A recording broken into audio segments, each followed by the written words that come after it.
Thank you and welcome to the show today. The topic today is some of the ways of love.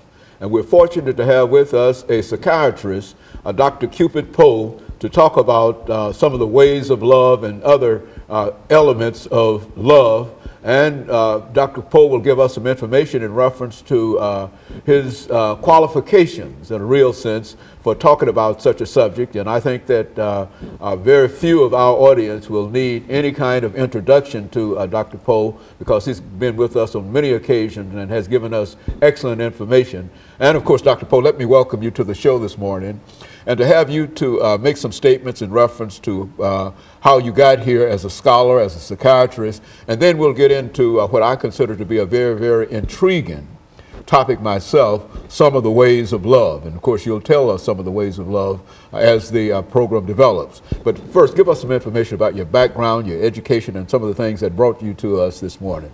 I came to Tennessee State, Dr. Hayne, in 1956 to major in biology, and I graduated in '60, went to Meharry Medical College and finished there in 1964, did my internship in Chicago and was in the military for 2 years. I came back to Nashville in 1976, worked at Meharry for a while, and then subsequently I've worked in various settings, state hospitals, worked in prisons and jails, and now I have a part-time private practice in Dixon, Tennessee.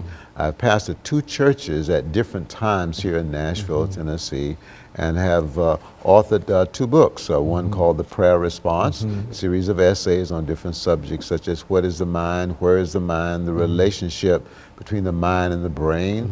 The other is Imogene Reborn, which is a fiction book which was inspired by my practice, and it's a story of how faith in God and forgiveness can transform the damage and the trauma of being abused.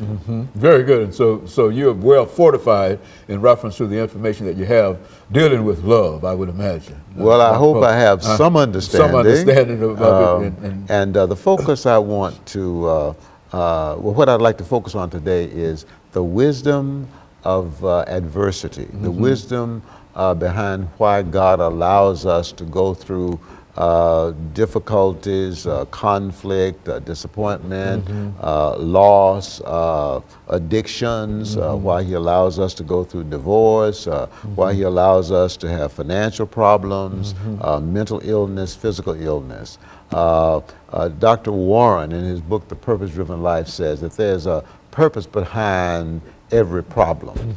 I like to think of life problems as life challenges. Very good. And so I think it's important that we draw from the Word of God in our effort to understand and have the proper perspective on pain or adversity.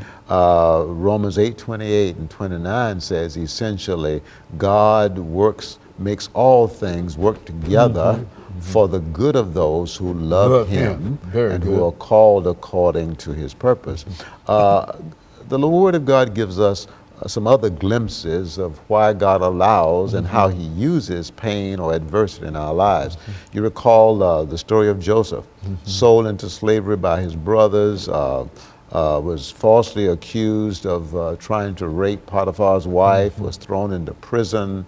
He was forgotten for 2 or 3 years by a person that he helped, and yet God raised him to a position of authority in all of Egypt, which enabled him to use his wisdom to save the Egyptian people and his own family.